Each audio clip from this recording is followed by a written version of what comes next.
Notes for 11-3. Dividing polynomials. We're talking about dividing a polynomial by a monomial, and I have the word easy in quotation marks because this is pretty easy. Monomial is obviously one term. Polynomial means more than one. So all you do here is when you see a monomial, all you do is you take each individual term and divide it by that monomial. So the next term, 32x to the fifth, divided by 8x squared, minus 8x squared, divided by 8x squared. Then you do it one piece at a time. So 24 and 8 simplifies to 24 divided by 8 is 3. And x to the sixth and x squared simplifies to, well, let me write that, 3. 6 of them up there, 2 of them down there. Both of those are gone, leaving me with x to the fourth. So we end up with 3x to the fourth for the first term.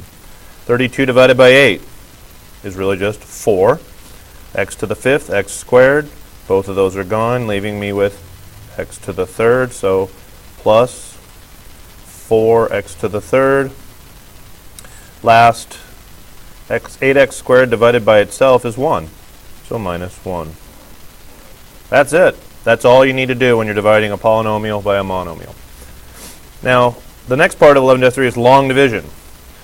That's when you're dividing a polynomial by a binomial or another polynomial. And you set it up like you do a regular long division problem back in arithmetic.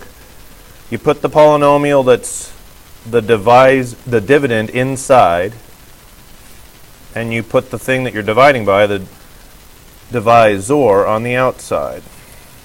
And the procedure you do is this. You divide this first term by this term.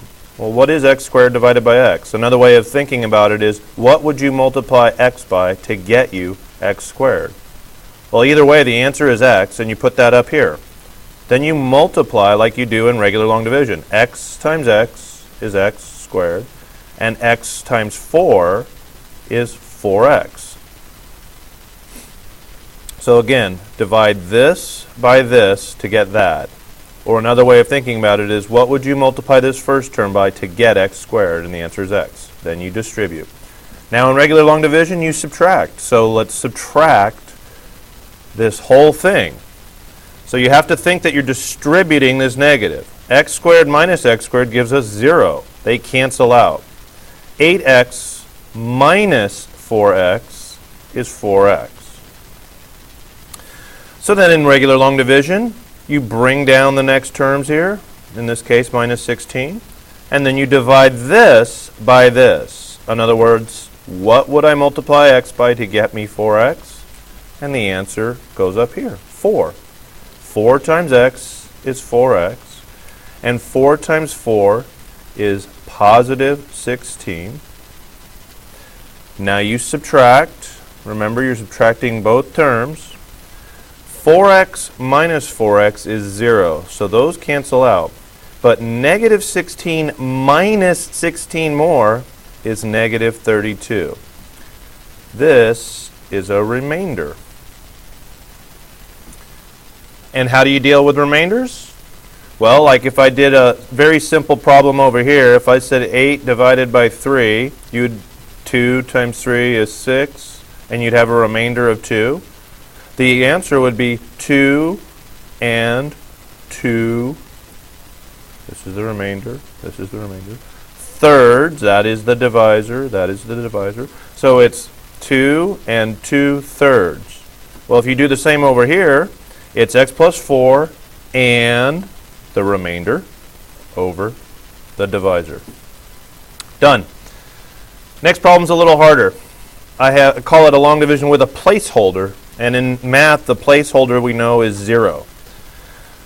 So let's do this same problem the same way, except I'm going to show you why we need a placeholder. That's the polynomial that's on the inside. That's the dividend. This is the divisor. X plus 3. So, same procedure. X to the third divided by x is x squared. In other words, what do I multiply x by to get me x to the third? The answer is x squared. Now you distribute like we did here. X squared times x is x to the third. X squared times positive 3 is positive 3x squared. Now, draw your line and subtract. And this is why you need a placeholder.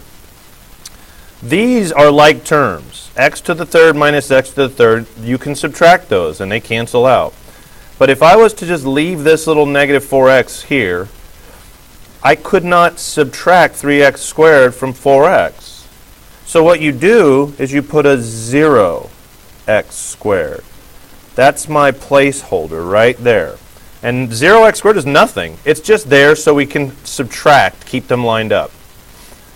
X to the third minus x to the third is gone. Now 0x squared minus 3x squared is negative 3x squared. Okay? Same procedure from here on out. Bring down the minus 4x. What would you multiply x by to get me negative 3x squared? In other words, what is negative 3x squared divided by x? The answer is negative 3x. Distribute this negative 3x to both these terms.